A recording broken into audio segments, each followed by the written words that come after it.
Operation Maliza Uhalifu and the gazettement of the disturbed areas. You know, that's the job now of the minister. Those are policy interventions.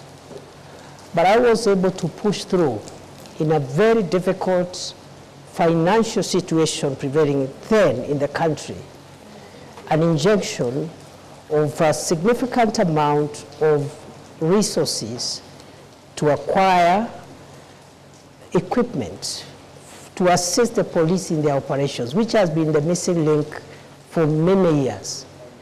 MRAPs, that is the mine resistance, ambush protected vehicles, armored personnel carriers, drones, that is the aerial vehicles, unmanned aerial vehicles, and so many other, including personal protection items. So in a very modest way, I would want to be associated with the tremendous work done by the police, with the support of the military, to dismantle the infrastructure of banditry in the North Rift, because I provided policy support for the acquisition of modern weapons and also providing the legal space for the police to carry out operations, especially in the areas which I classified as disturbed and dangerous, because that is where criminals were always retreating and regrouping. Those areas today are completely free from bandits. The question here, Your Excellency, is on the question of responsibility. Local NGOs, the United Nations, the US government, the foreign missions have admonished the government of the Republic of Kenya over its human rights record, and particularly the handling of a Gen Z protests. My question to you tonight is, when the Republic of Kenya is being admonished, who takes responsibility? Well, as I have said, you see the general admonition or viewpoints by various stakeholders on the performance of government on many things, including homeland security, is a legitimate thing. But the question of responsibility arises when one believes that there is something they have done wrong. It doesn't arise when someone's conscience is crystal clear. They have not done anything wrong. From where I sit, the nearly 700 days I served as Kenya's Interior Minister, one, I can account for each of those days what I did for this country, sometimes under great distress and risk, which I knew I'm exposing myself, but because of duty, I had to do it. Some of the places I did, my predecessors never ventured into them. I spent nights in police barracks and military barracks with frontline soldiers, not to command them, but to give them moral support, including on Christmas Day, including on Easter, you know, places like Lamu, where terror attacks were the order of the day, to give them support that the government has not sent these officers there to die. They have sent them there to protect the nation, and as minister, my moral support and the policy guidance I gave, I think, was instrumental in a big way because of the feedback I have received from the officers. So to answer your question, therefore, I see, I am not saying that our homeland security system is perfect. It is work in progress. But responsibility is individual. It's not collective. I must remind you, Prof, and the viewers, that there's a lot of rain here, so we'll have to a bit louder so that we can be heard. But as you speak about policy guidelines and taking modest credit for what was done in the North Rift on banditry, are you trying to tell us that you could not give policy guidelines on how police protests or moral support in them ensuring that they adhere to human rights? We did. So what happened? What went wrong? What went wrong is what goes wrong when maybe, you know, the operations, security operations are intense and emotive operations. It's not somewhere where an officer will be told, when you reach there, do this, do the other. So what we have are general policy guidelines. For example, the use of lethal force is reserved when to apply when the life of the officer is at risk. So was any officer's life in danger? Allow me, Professor Kindiki, yes. Was any police officer in danger when David Shege and Enoch Chalo, Erickson Chalo Mutisia only had a flag and they were dancing outside Parliament? What threat did they pose to security officers at Parliament? That is a matter under investigations. If the circumstances you're reading out there is what happened, the officers will be accountable. It's as simple as that. And how long will that take? As soon as IPOA completes the investigations and forwards the files to the DPP. Criminal investigations are complex. They involve scientific assembling of evidence. It is not enough to rush suspects to court only for cases to collapse, and it is not uniquely a Kenyan issue. Criminal investigations, especially in a complex endeavor like the situation you're referring them to, take a bit of time, and therefore I'm hopeful that... Why were the police in mask? How complex was that? That we again, could see who was ensuring security is not breached? You know, you're just telling me what you think or saw, but it was which is part of evidence. It was on live TV. There are photos of police officers who are masked. I am can't identify them. I'm not disputing. But just telling as you, the CS Interior, that is part of the evidence that is required to hold into account any person who may have been involved in that unfortunate incident you're explaining. Your Excellency, if you were to move this forward and probably look at why the public is on you. This is what you said on the 12th anniversary of the Supreme Court about a month ago. And you were talking about crucial jurisprudence. You said, I have had to ask myself whether the highest interest is the public interest or there is a higher interest called the national interest, because the public itself could hurt the national interest. Public can be mobilized or mobilize themselves against national interest. First of all, where does this national interest sit in the Constitution? And number two, wasn't this an indirect proposal of a clawback on basic freedoms that are enshrined in the Constitution, Your Excellency? As you answer this, Your Excellency, you did say that lives of protesters need to be protected as you ensure public safety. Was the public unsafe during that period? Why did we get to that point? When I spoke at the Supreme Court reflection colloquium on public interest and national interest, some erroneously thought I was talking about government interest or even security interest. That's not the case. In fact, after that colloquium, I've had further reflection, because by the grace of God, I'm also a scholar. So I reflect on some of these things. And I have come to the conclusion that within our constitutional framework,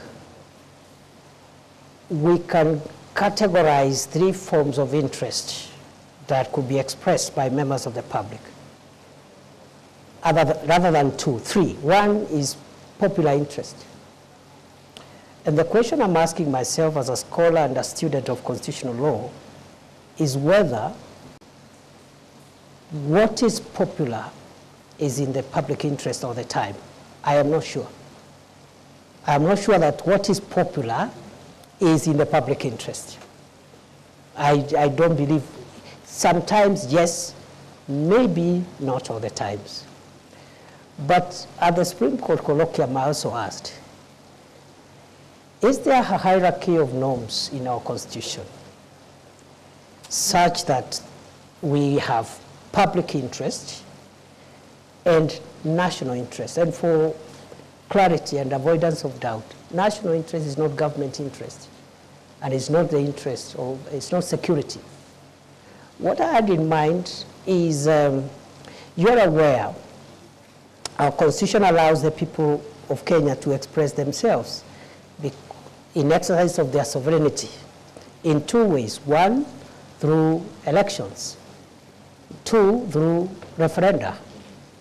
And then I asked myself, in fact, it was tailored to the judiciary. And I wanted to ask myself, if the people of Kenya, for example,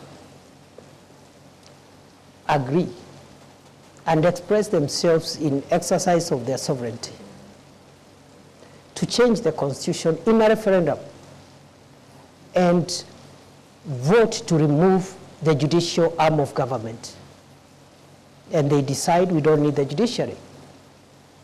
People are sovereign. In a referendum, they can actually remove the judiciary. And then I asked myself, since this is an outcome of a referendum, this is in the public interest. But is it in the national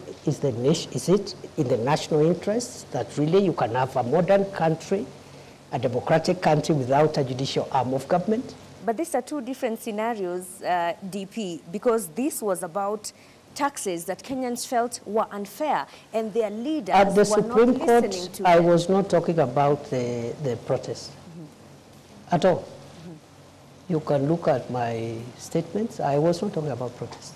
So what do you... We were reflecting on what the Supreme Court has helped us to understand about our Constitution, and I was inviting the Supreme Court judges to start thinking whether, even as we express our sovereignty, we have what we call bedrock things that we cannot touch. I'll give you another example. If the people of Kenya meet and in a referendum, they overwhelmingly vote, so it is popular, it is in public interest, and they vote to change Article 4.2 of the Constitution that says that Kenya is a democratic multi-party state and creates a monarchy or another form of government that is not democracy. It is in the public interest. It is popular. It's in the popular interest. But is it in the national interest? My answer is that it is not. So within the Constitution, there are things you can change and still not change the DNA of our Constitution. There are others, once you touch them, the DNA of Kenya as we know it changes forever. That's what I was discussing. It's very interesting that you mentioned that, Your Excellency, because during your vetting, following your reappointment as Interior Cabinet Secretary, you are on record saying that you will specify designated protest areas, potentially undermining the right to peaceful assembly outlined in Article 37 of the Constitution. How would you justify limiting spaces where Kenyans can express their grievances at a time when the government is facing mounting criticism, and why? That is the practice in all democracies.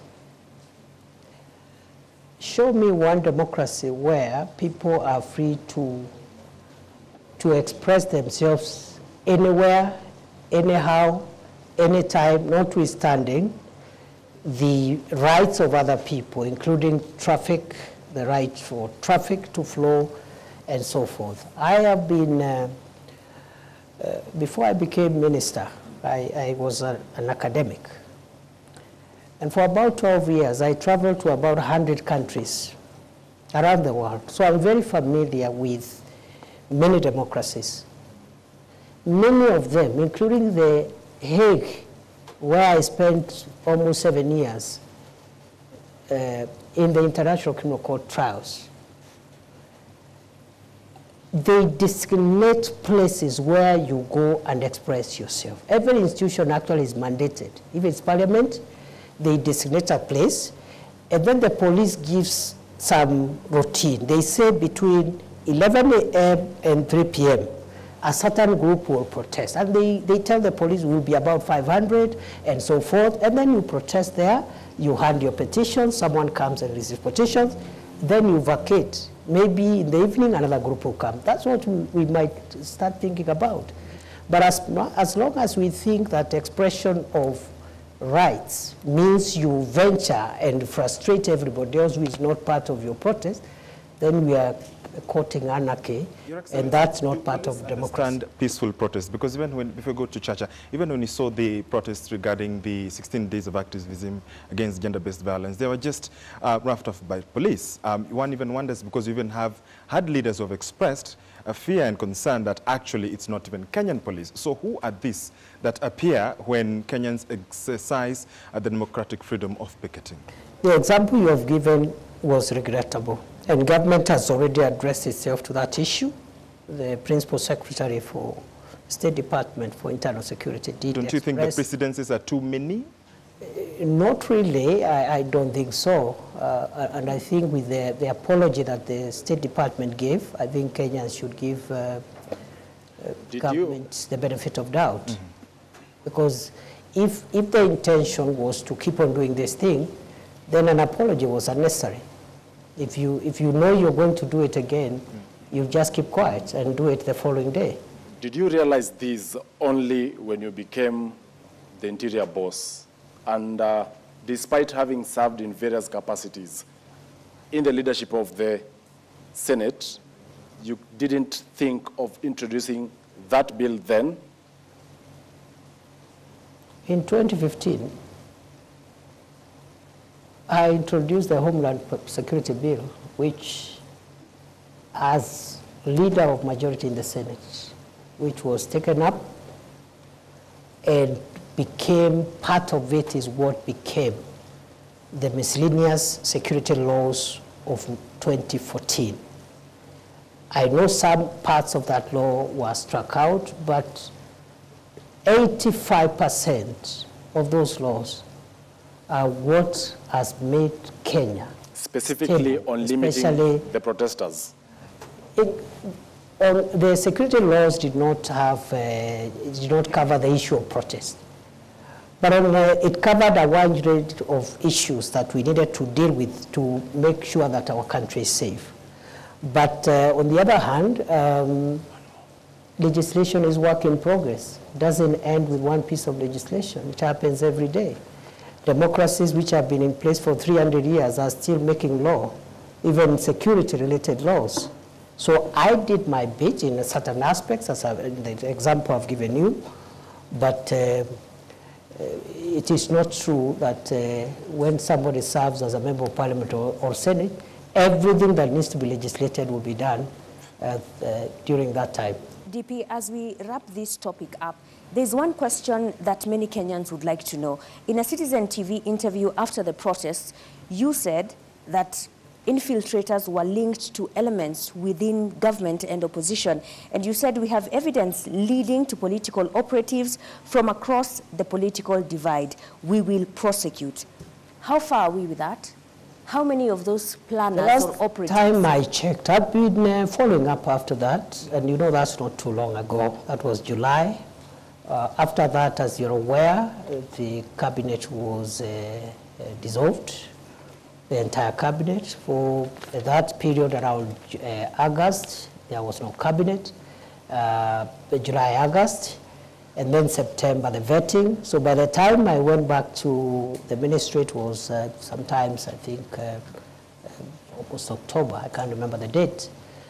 And we are following up on that process. As much as I know, a number of people have already recorded statements, and as far as I know, a file was forwarded by the DCI to the DPP, but it was returned to seal certain gaps that had been discovered by the DPP, and therefore that is work in progress. As I said, criminal investigations take long, but I'm sure there will be accountability for everyone who may have either incited violence or taken advantage of the peaceful protest to infiltrate that democratic process. But you said you have evidence. Why should it take long? Or is it only a preserve of the political class? That evidence, I have just told you that it was presented to the DPP, and the DPP said it was not enough to convict. You can have evidence which is not enough to convict. I could believe, okay, that the evidence is enough, but the DPP, who has the final say in qualitative and quantitative evidence, is the one who has the police to do more work if we have to sustain prosecution. So the police didn't do a very good job, that's what you're saying, in the investigation? This is routine, it happens every day. not just in Kenya, all over the world. The police do their work, and that's why there's that two-tier mechanism. So the DPP looks at it and said, no, we need to fill this using the elements of crime. You need the evidence of this. So we cannot say the police didn't do a good job. It happens every day. Thank you. Thank you very much. We would like to move to the next topic, which is your ascension to power as the Deputy President and the politics around it. And this session will be led by Ashwin Mazuri. All right, Your Excellency, did you play a role in Rigathi Gachagwa's ouster? No. Then are you proud of the process, the impeachment process that many said were flawed that led to your ascension to power as the Deputy President? That process you are referring to, I think, involved three arms of government: the executive, the judiciary, and the legislature. To that extent, to the extent that constitutional institutions were involved and are still involved, I see no problem with that process, and if there is a problem, there is a way of remedying that problem. What about the right to fair hearing that he did not get? That is the matter before court, unless you want me to discuss the merits of the matter before court. So then what's your relationship between you and the ousted, impeached Deputy President? As it was before. Are you friends or not? We are good people, we're good friends. I have no reason to complain in the past, present, and even in the future. Was there a handover? Yes. An official handover? Was there an official handover? There wasn't an official handover because the former Deputy President is in court. You wouldn't expect him to hand over if he's in court. Your Excellency, which IEBC cleared you? Did you take your papers there? How were you cleared by the IEBC? There is no requirement to clear a Deputy President who ascends to office by virtue of Article 145 read together with 150. But What requires the clearance of IBC is the President and the Deputy President in an election. The President's memo to Parliament, Your Excellency, indicated that your nomination was cleared by IEBC.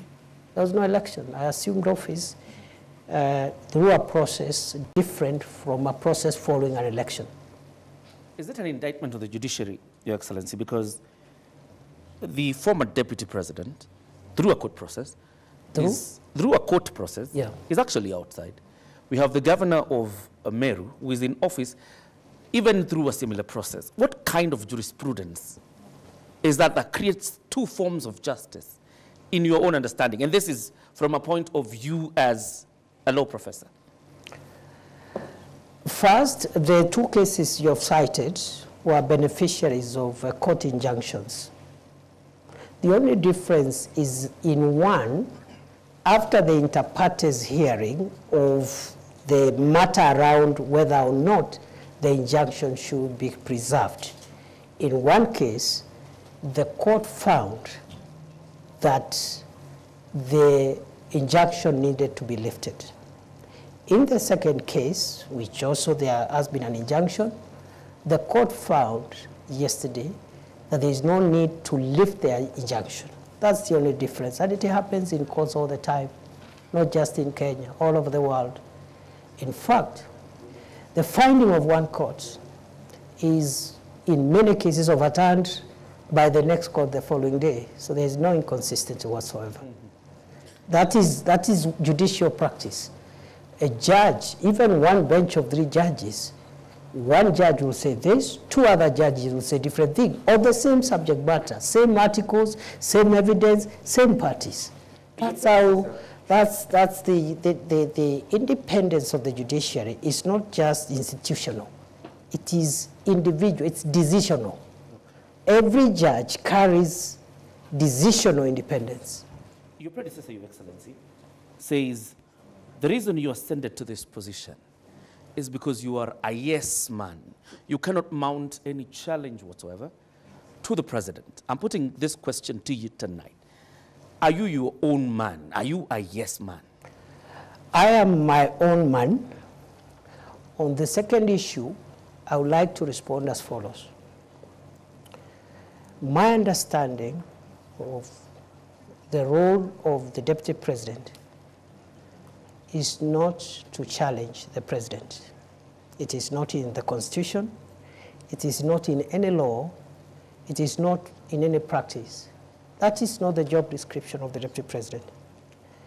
As to whether the deputy president can advise the president, the answer is yes. The oath of office I took has a clause that asks me to faithfully advise the president when my advice is sought. So then where does your allegiance lie? To the people or your appointing authority? My allegiance lies on the oath of office I took. You look at the oath of office, it will tell you where my allegiance is. And are you proud of the people of Kenya, to the nation and the national interest, and when my counsel is sought by the president, I must give it faithfully. And faithfully doesn't mean that I do it on the podium. Does it but mean it means I have to be faithful, and faithfully means it could be different from what the president thinks. DP, are you proud of the manner in which you became deputy president? In 2022, you were a front runner to be running mate to Dr. William Ruto, but you did not get that position. And you actually said you were going to take a break from politics. Are you now proud that 2 years down the line, you are the one who has taken that position after the impeachment on the person who was picked over you? I have no regrets for my occupying this space because I have no reason to regret.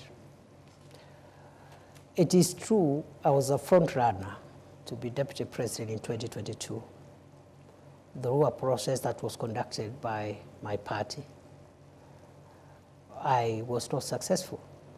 My brother, Rigathi Gachagua, was successful. I congratulated him, and I said two things. One, that I will support the campaign, the presidential campaign, until 8th or 9th of August, 2022. And after that, I will take a break from elective and appointive positions. But you still took the CS Just a moment. position. Just a moment.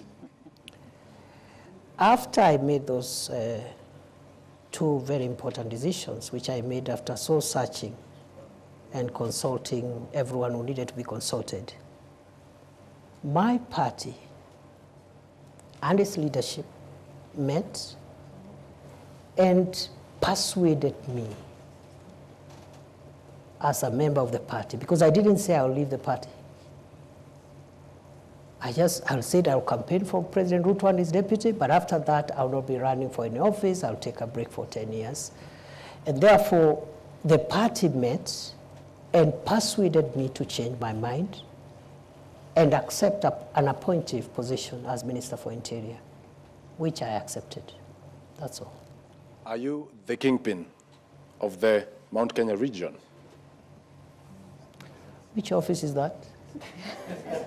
Of course, you were endorsed. You were endorsed by a section of members from majorly the East, where you hail from. You never dismissed that. Which office is that? Your Excellency, other than the kingpin issue, there are a majority of members of parliament who met in Nanyuki from the Mount Kenya region, that is before you ascended to the office of deputy president, and endorsed yourself as their link in government. To the executive. You have ascended to that office now. Are you now, have you ceased being their link? Maybe you should ask them. Because I think the members of parliament, because I didn't say it, they said it. So maybe they can say it again if they wish, but to the best of my recollection, those members of parliament had expressed frustrations in getting their constituency development agenda through to government because of the breakdown of relationship they had with the former occupier of this office. And therefore, they asked me whether I could convey their needs to the president. And because I was a member of the cabinet, I saw no problem with that. But Whether or not they will continue asking me to convey their messages, it's up to them to decide. Your Excellency, from that region. Sorry, you come from that region, the Mount Kenya region. Tharaka Nithi, where you come from, is nestled in Mount Kenya region. I want to know, because Kenya Kwanza had promises it made towards the people of that region. So who will be pushing for the implementation of these promises? That region, like other regions in Kenya, has very many elected leaders. The office I occupy now as Deputy President is an office of the Republic. Unlike other leaders, for example, who have a subnational mandate.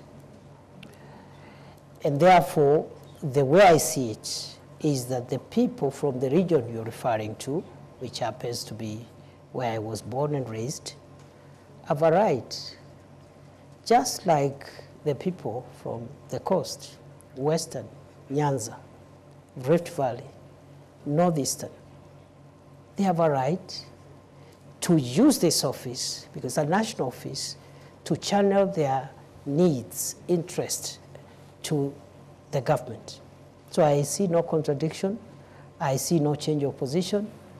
And the only thing I don't understand is this thing about the kingpin or something. I don't understand it, because there is no office like that. Well, and are you still hopeful, and do you think there is a possibility of you becoming William Ruto's running mate come 2027? How would I know? Your Excellency, then you've talked about development and, those members of parliament using this office to lobby for development. Shouldn't then development be a democratic right, so that then there is no need to lobby and to push for it? That's not true. The reason you have subnational representation of political leaders, members of the National Assembly, members of the Senate, their mandate is subnational. A member of the National Assembly represents the interests, priorities of the constituency where they are elected. Of course, in the context of a broader national perspective, because some of the things that they want them passed are not projects and programs, they are legislative in nature, and you require the parliament as a whole to support you. For example, recently we had a Sugar Act sponsored by a member of parliament from Western Kenya, where sugar is mostly grown. But it required the votes of the member for the members from Northeastern Coast, where there's no sugar, and Central, to pass it. So the point is this: it is not true to say that a member of parliament does not need to articulate the interest of their people, because they are elected purposely for that. They are elected to articulate those interests and convey them either to the executive, to the legislature, and make sure that those interests at that local level are realized. During your inauguration, when you took oath of office, your boss, the President, Dr. Ruto, said he felt he was a lone voice in the executive. From your interaction, 50 days in, is he still a lone voice? And perhaps you interact with him, he's your boss. I really don't know. Do you think you're fulfilling? Do you think you're fulfilling how he's that? feeling? Yes. Because again, that's not in my place. I wouldn't know how he's feeling at the moment. All I can say is that I'm doing my best to do my constitutional duty. That constitutional duty is being principal assistant to the president, and also helping him in the delegated assignments that he has given me, and I'm doing my best. How he's feeling now, I cannot be, it's not in my place to tell you how happy he is. Do you think he's confident of what you're doing? Is he happy with what with your work? So. I have no reason to doubt that he's confident. You've been deputy president for only 50 days now. What would you say is the qualitative difference between you and the former deputy president, given that the operating environment hasn't changed? It would be very improper for me to start comparing myself with my brother, the second deputy president. The president has spoken very highly of your leadership and your contributions, as my colleague George Maringa here says, if the president feels that he has accomplished his key goals and decides not to run for re-election, would you consider running yourself? Do you believe that you have what it takes to run the country? That question is an unfair question. Am I allowed to complain? Why is that? It is an unfair question. Because I have just been entrusted with a very serious and grave national responsibility. What is weighing in my mind now and what is really, really occupying me is the desire to discharge those obligations, because the expectations of the people of Kenya, the expectations of the president are so high. If I started occupying myself with ideas of what will happen, I don't know when, I'll be the most unsuitable person to be seated before you today. Your Excellency, I want to rephrase Michelle's question regarding you and the former deputy president. Let's not even go with the qualitative differences. But clearly there are lessons you must have learned from Gachagwa's tenure in office. What lessons are those? You know, my friend, you know, in leadership, leadership is defined by certain ethos and parameters. And I want to persuade you to allow me not to discuss my brother, the Honorable Rigathi Gachagua, because he's my friend. And you've not heard me bad-mouthing him anywhere before when he was in this office or even after he left office. So please spare me, because it is not right.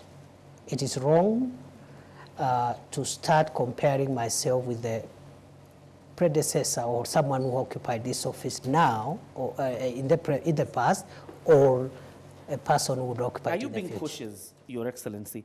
The region you come from is very restive, and it's quite a significant, it has quite a significant portion in terms of votes. Are you being cautious now when I ask you the question of lessons you've learned? Are you being cautious not to antagonize the former deputy president? I have no reason to antagonize anybody. For what? Your Excellency. Your Excellency, perhaps just to buttress on what John Kithure said, when it comes to lessons learned, many have said that the seat that you occupy now, the deputy presidency, has some sort of curse. They've called it the curse of the deputy presidency. And every individual who's held this seat has had some sort of, you know, falling into political oblivion. Do you believe that you have the magic wand to change this so-called curse of the deputy? I don't believe any seat is cursed. Let's start from there. Secondly, I don't think it is a priority to start thinking whether I will survive in this seat or not.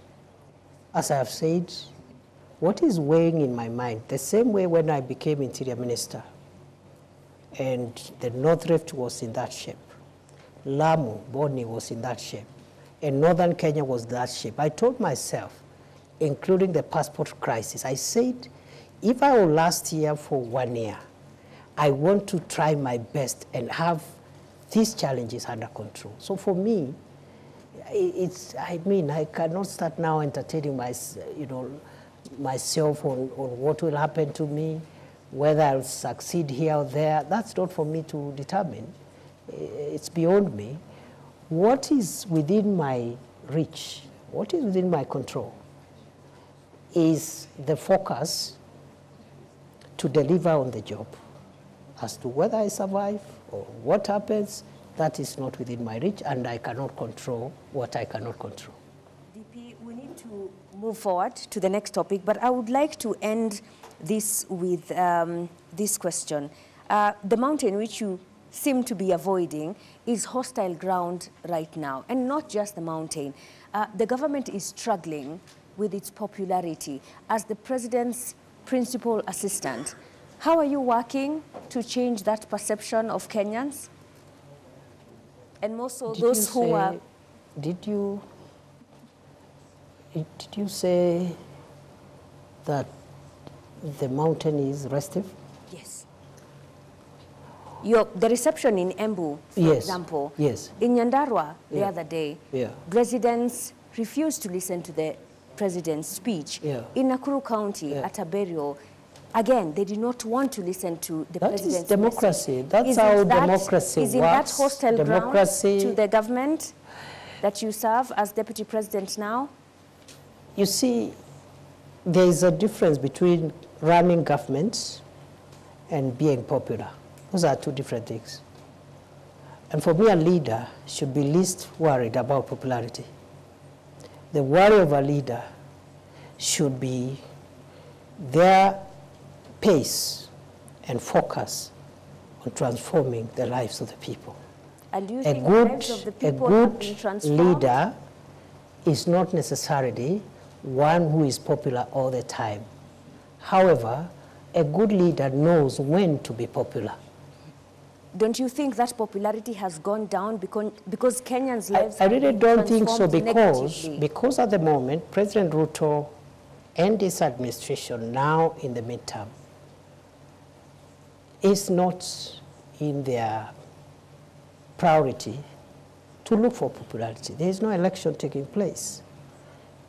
The task of the government now at midterm is to track the pace of delivery, where there are gaps, seal those gaps, and just deliver on the commitments. The time will come when there will be popularity contests. And let me tell you, for avoidance of doubts, that is not President Ruto's worry. I also don't think that should be the worry of this administration. If we start worrying about popularity now, we'll lose it, time will elapse. We could even win the election next time, but we will not have delivered as we ought to deliver. Your Excellency, and that transformation that you're talking about, Ashley, allow me, is what brings us into the next topic, which is about the economy. And Joel Chacha is going to lead that session. Well, the government of the day boasts of a 2.8% inflation rate, which is a 17-year low.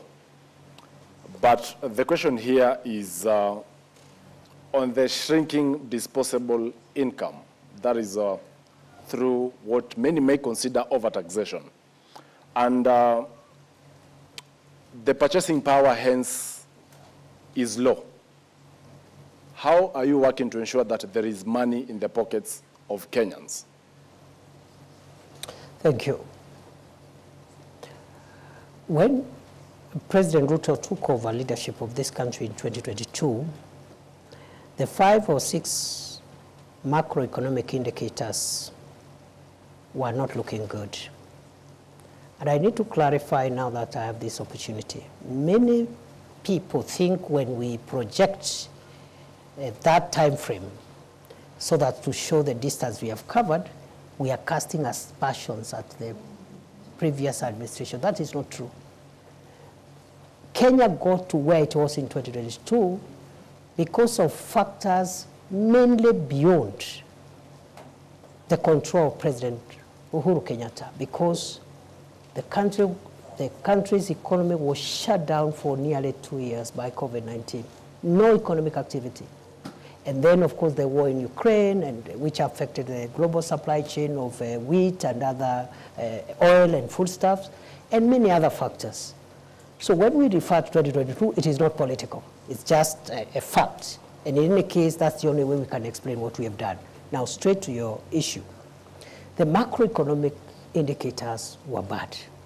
The dollar was rising on a daily basis, 160. At one point, it approached 170. The price of fuel, the same. At one point, it approached 217 per liter for petrol, super. Then inflation was 9.6%. And then if you take the 6 basic food items, starting with unga, the main ones, again, the prices were much higher than they are today.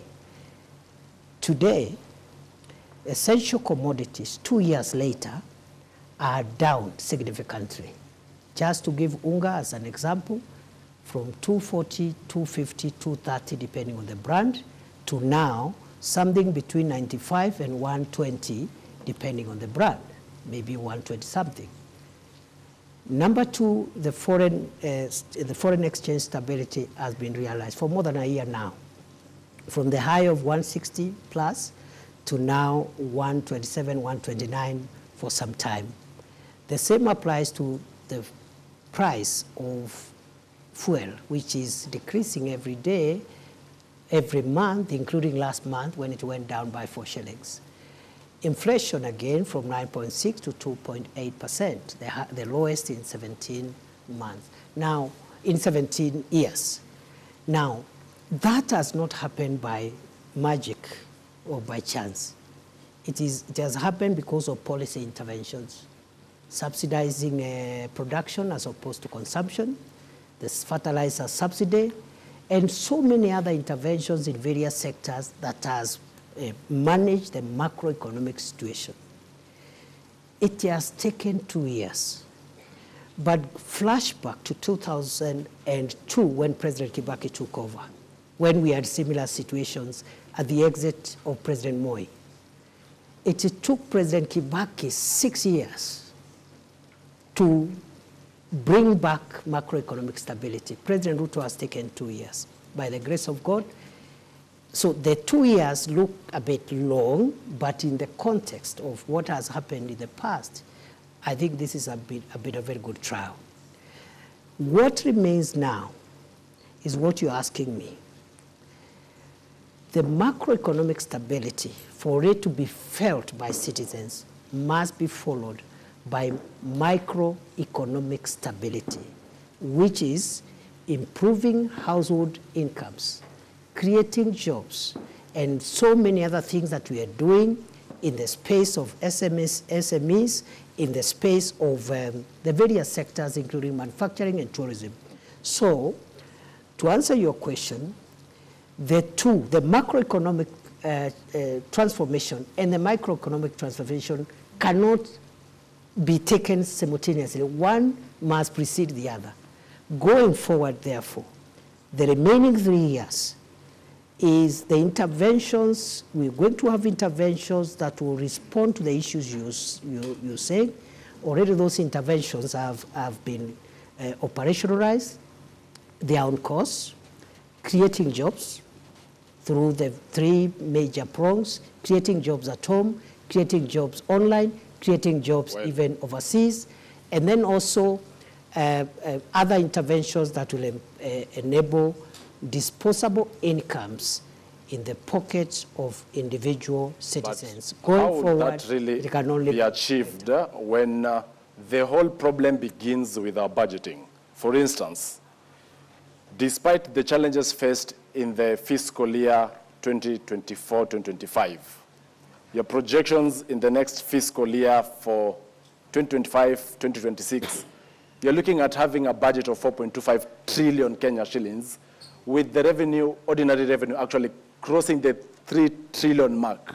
That basically will translate either to more debt, because already we will record a 759 billion fiscal deficit, but at the same time, we are forced to actually impose now the taxation on Kenyans, because last year we only got 2.1 trillion in terms of ordinary revenue. So why this shift over ambition on ordinary revenue collections? Again, in 2022, the fiscal deficit was more than 8.2% or thereabout. And that means the gap between revenue and expenditure. It was at 8.2%. This administration in 2 successive budgets has reduced it. Currently is at 4.3. On paper, because of revenue shortfalls. That shifts towards the end of the fiscal year. Yes.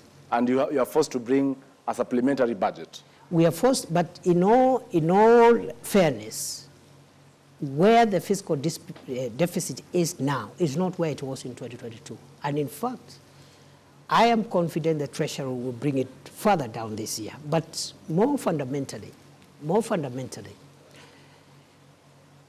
it is not in our priority of things to generate more revenue through perhaps more taxation, to answer you directly. What we are doing is that we are reviewing tax policy, because that's where you can still get more revenue, not by imposing new taxes or higher taxes, but by adjusting certain tax policy instruments that gives you more revenue. You heard the Minister for Finance and the National Treasury the other day explaining how the Treasury is entertaining a possibility. Of course, it has to go through public participation of even relooking at VAT, what the VAT should be like, maybe try to bring it down, and other taxes as one of the 5 pillars this administration is putting in place to ensure that tax is a bit more accommodating, more people are bearing the burden of tax without necessarily compromising revenue. Number 2, Kenya's debt right now is in a better place than it was in 2022. 11.3 trillion is better? It is better in the sense that, you know, debt is calculated in 2 ways. First, as an absolute figure, which is what you're citing, but also as a percentage to GDP. And in other words, many countries... At what percentage is it? Already at distress, 68%. You call it distress, it's not. If it was, the IMF would have said so, and I'm sure the IMF has not said so. Yeah, Your Excellency. They are just warned us that we need to make sure that it doesn't enter into the red zone. But 55% plus or minus 5 is what is allowed by our law. The point is, it's not even about percentage also alone. Many countries, including developed countries, are highly indebted. The US, for example, the US debt is about almost 120% of GDP. Japan is 250% of GDP, 248, 250. So and many other countries. Singapore's debt also is in the hundreds. However, what we need to do, let's agree that what remains ahead is that our revenue generation measures must not lead to higher taxes. It's not a must. Number 2 is that the area of debt, we need to be careful so that Kenya does not enter into the unsustainability zone, and we are managing that. DP, naomba kidogo, wakati ambapo tunazungumzia masuala ya uchumi, kuna wengi ambao wanahisi kwamba mnasema maneno mengi, maneno makubwa makubwa, lakini la msingi ni kwamba mazingira magumu. Wengi wamefunga biashara zao, wengi wamelalamika kwamba hawawezi kuendeleza biashara zao kutokana na zile sheria ambazo zilizoko na zile sera ambazo zinatolewa na serikali. Labda unaweza kuwaeleza wale wanaokutazama leo hii ambao wameshindwa kuendelea na biashara zao, ni mikakati gani kama serikali mnaweka ili kuhakikisha kwamba hizi biashara zinaweza kuinuka na wanaweza kupata pesa mfukoni? Asante sana. Ni kweli biashara nyingi zinapitia changamoto nyingi, na ni kweli wananchi wakiwemo wanabiashara wamelalamika na pia wametoa mapendekezo ya sheria ama sera ambazo wangetaka tuziangalie upya. Najua ya kwamba hivi sasa Wizara ya Uwekezaji na masuala ya industry ama viwanda inaongea na KEPSA. KEPSA ni ile Private Sector Alliance ama kikundi cha wanabiashara katika sekta ya binafsi. Wanajadiliana kuhusu mambo mawili, na jana wamekuja hapa kunipatia mahali wamefika katika majadiliano. Ni leseni gani ambazo tunapaswa kuziangalia upya, na vile vile masuala ya ile levies ambazo zinatolewa na mashirika mbalimbali. Kwa hivyo swala hili la ugumu wa wanabiashara wetu ni swala ambalo ili biashara zetu zipanuke. Nataka niwahakikishie kwamba nimesema jana waziri wa viwanda na uwekezaji pamoja na wakilishi wa shirika hilo ambalo ni la wanabiashara wameniambia wako katika mjadala, na Januari nimeambia hao waniletee ile ripoti yao ili tuipitishe ama tuijadilie katika baraza la mawaziri. Kwa hivyo mwakani tutakuwa na mfumo mpya, sera mpya, sheria mpya za kuboresha biashara.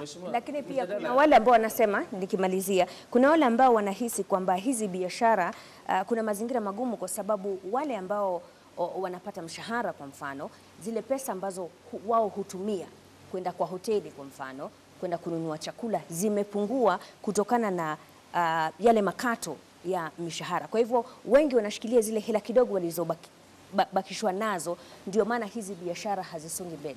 Unasemaje kuhusiana na hili?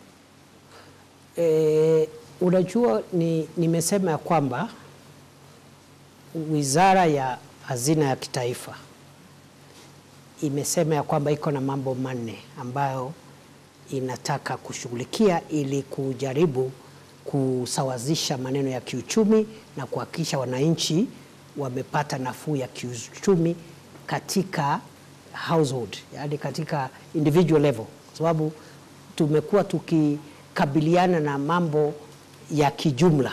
Sasa tunakabiliana na mambo ya kibinafsi, na kati ya hayo majadiliano kutakuwa na sera mpya za mambo ya ushuru na mambo ya kibiashara. Lakini la muhimu zaidi ni kwamba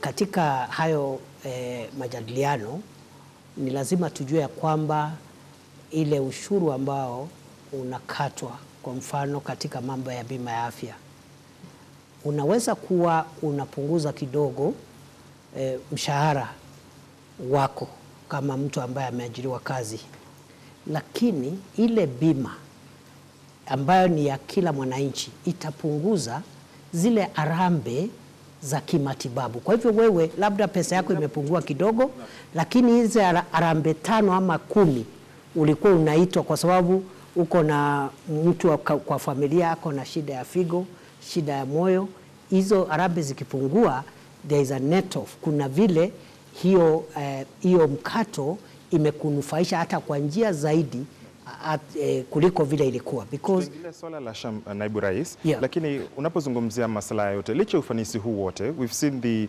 President Dr. Ruto say we are proud that our sister country of Tanzania is now leading in our business engagements. The success of Tanzania is the success of East Africa. Businesses have been closing shop and going to neighboring countries. So you're speaking of this, and KEPSA has talked about it, that the government seems not to be listening to those who run businesses, that they're escaping to other countries. I've just told you we are having a conversation with KEPSA. Why don't you call them after this interview? We did speak a few weeks ago with Bimal Shah. Should have told you that they are engaging. And he did say that, whereas that engagement is happening, it is not... two areas. One is the regulatory. They say there is multiple regulation, or what they are calling over-regulation. The second issue on the table is on taxation. We are a bit careful because the issue of taxation, we would rather have it in the broader tax policy and other fiscal issues that are being discussed and spearheaded by the National Treasury than just to take just that business community and handle their taxation issues without the context of looking at tax as a general issue. I really need to ask a question on the tax regime, because today there has been an announcement that there is a task force that has been formed to get to the bottom of why businesses are closing down in the Republic of Kenya and relocating to other countries. Your Excellency, doesn't that sound absurd? Why do you need a task force to establish why businesses are closing when all you can blame is the taxation regime? You need to, because this is something that has happened for the last 20 years. It has not happened this year. Just look at which organizations have left Kenya when. The last 25 years. And that's why the contribution of our manufacturing sector to GDP has dropped from as high as 12% many years ago to 7.5%. On the pending bills. So it's an accumulated problem. And I think there are no quick fixes. The best way to do it is to just analyze all the factors and bring recommendations that will last us another 40, 30 years. The financial inadequacies being experienced in the country perhaps are as a result of the pending bills. More than 650 billion for the national government, 150 billion for county governments. But you're not budgeting for it. Do you promise Kenyans that as soon as the pending bills verification committee concludes its work, you're going to settle the pending bills? We will implement the recommendations of the pending bills verification committee. Thank you. DP, tumebakisha dakika kidogo kabla ya kufunga, lakini hii leo kumekuwa na mabadiliko katika baraza la mawaziri, na kuna wengi ambao wanahisi kwamba the appointments that have been made seem like a harvest just 10 days after President William Ruto met retired President Uhuru Kenyatta, and all those appointed to the cabinet and board chairs seem to be from Mount Kenya. What is this about? You know, the cabinet, appointments, dismissal, reassignments, if you look at Article 32, is the prerogative of one person, the president. So I'm sure the changes that the president has made have been made in exercise of that prerogative and to advance our country's national life in the weeks and months to come.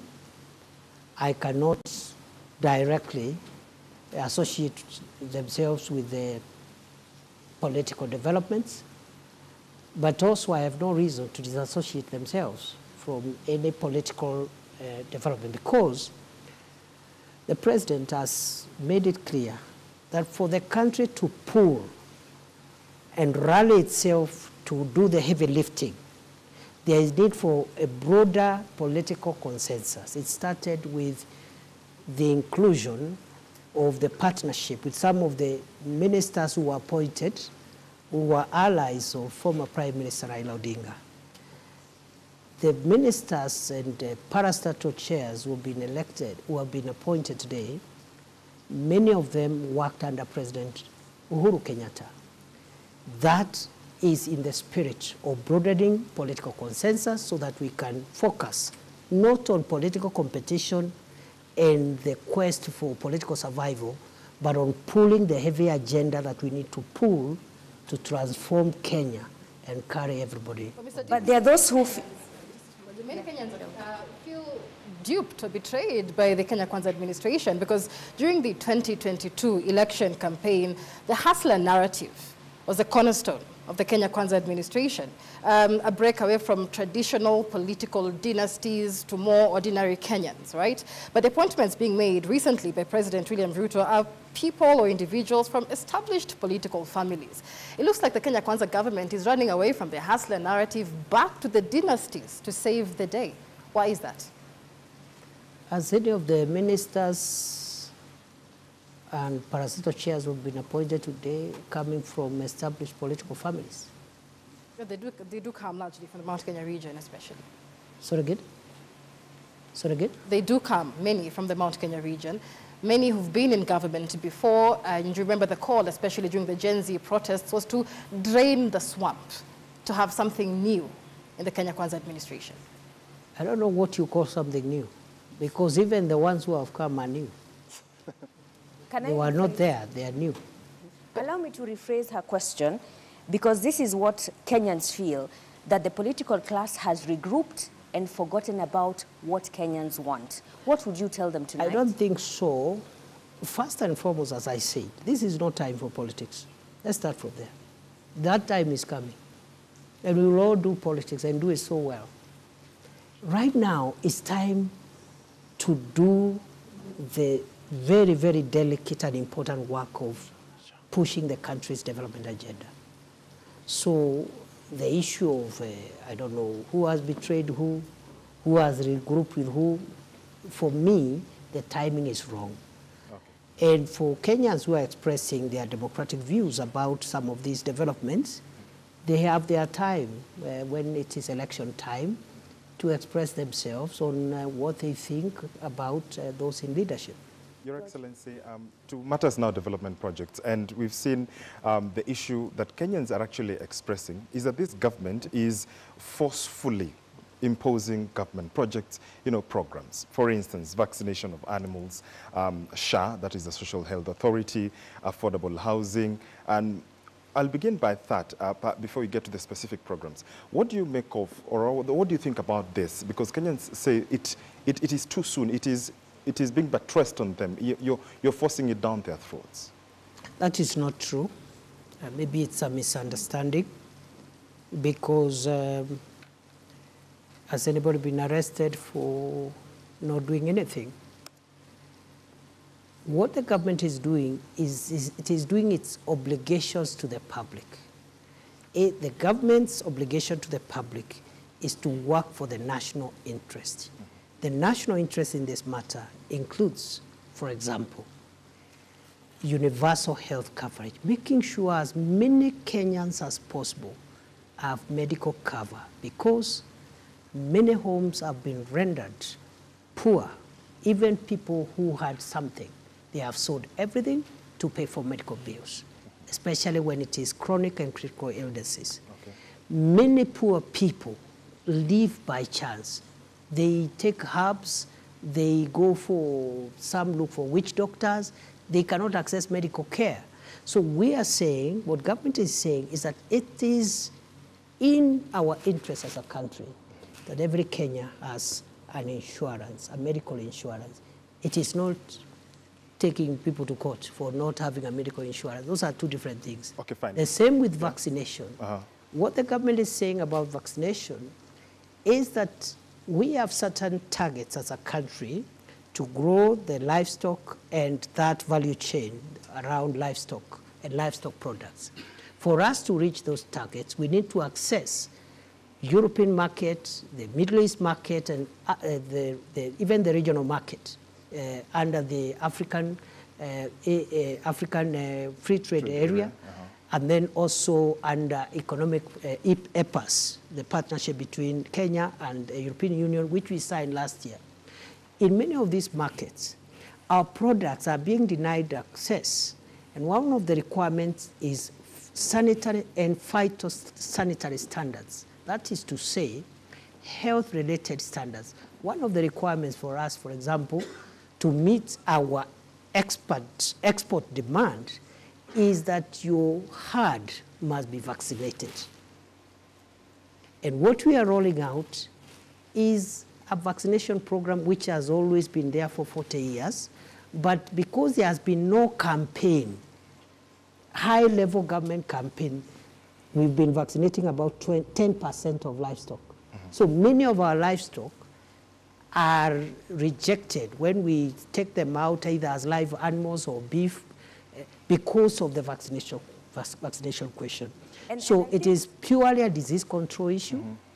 The vaccine is developed by Kevevapi in Kabete, by Kenyan scientists. It has always been used. It is only that we are doing a campaign to make sure, other than vaccinating only 10% of livestock, we can have 80, 90, 100% vaccination for purposes of getting market access, exporting livestock and livestock products even to other countries. DP, it's good that you, before you go to affordable housing, Ashley, because we're still on the vaccination issue, you may be explaining a very good thing for the country, but are you aware that citizens are agitated by the language of their leaders? Is there a more decent way to explain your programs and not seem like you're forcing it down their throats? And I'll give examples. Adani Consolation, the president said it is people who have never been to the airports that are complaining. When it comes to the vaccination, majority leader, yesterday I think, said, ni watu hawana ng'ombe, hawana kuku. How do you think that makes citizens feel when they are trying to express themselves, yet they are met with arrogance? And to add on to that, the Kenya Veterinary Association perhaps has, among the recommendations they've given, they've said improve public awareness, enhance stakeholder engagement. When will Kenyans feel they are participatory in this government, in these projects that affect them? First of all, we agree that we need to create awareness and also just carry citizens along in our government programs. And also, generally, as government, we need to continue communicating to the people in a manner that is consistent with our obligations under the Constitution. But having said that, I am sure, again, because we were here an hour or so ago, I'm sure you are not inviting me to comment on statements by the president or another leader, because let's discuss the issues. Let's not discuss, those kind of issues, because in the process, the message will be lost. And the message is these programs are for the interest of the nation. There is nothing sinister about it. As to if we need to improve our communication and engagement strategy, I agree with you. It is work in progress. We need to keep on improving. There's many questions, Mr. GP, whether these questions are really for the interest of the people.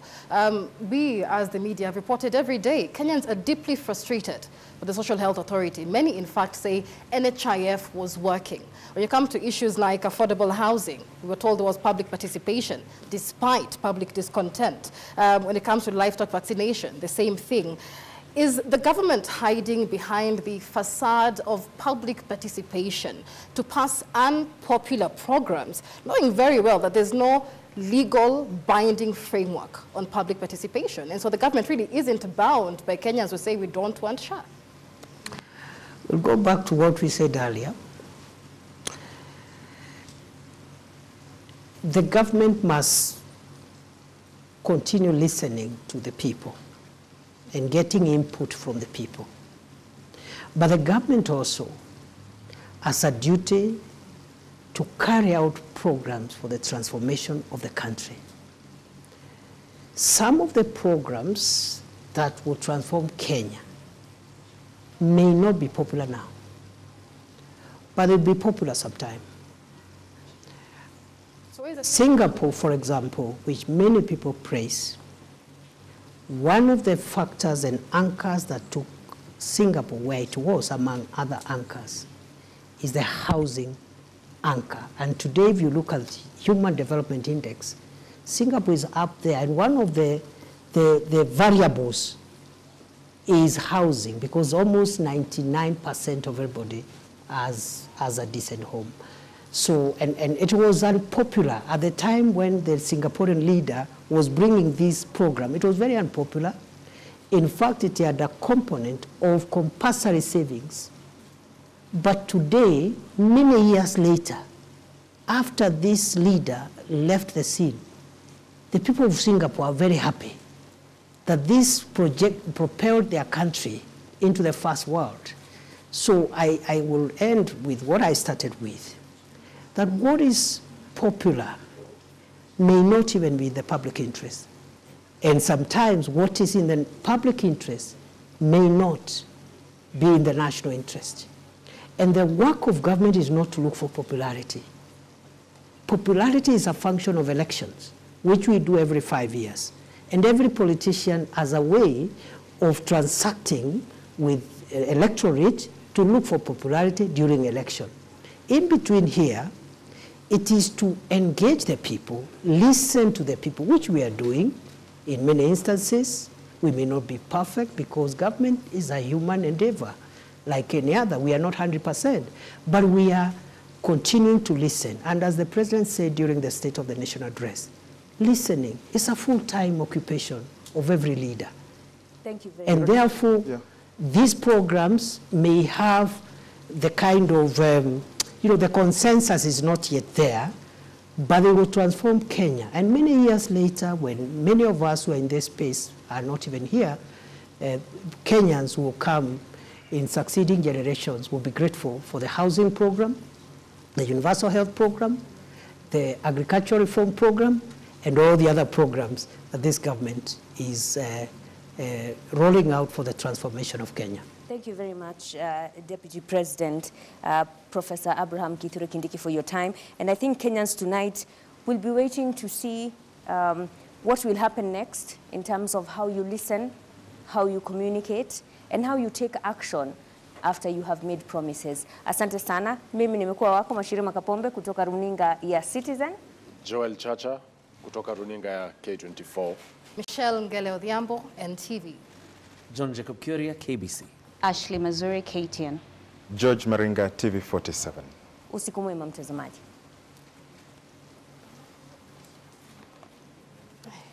Chacha, you finished your water. What point?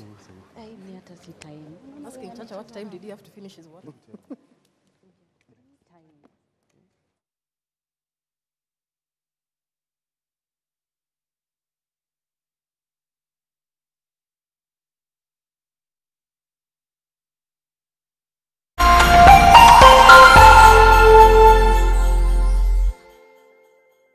Mozart Casino Jackpot.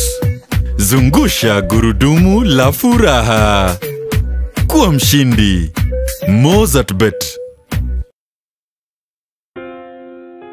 As you wait for your call to be picked, here is today's love quote. Like the sands of the desert, your love is endless.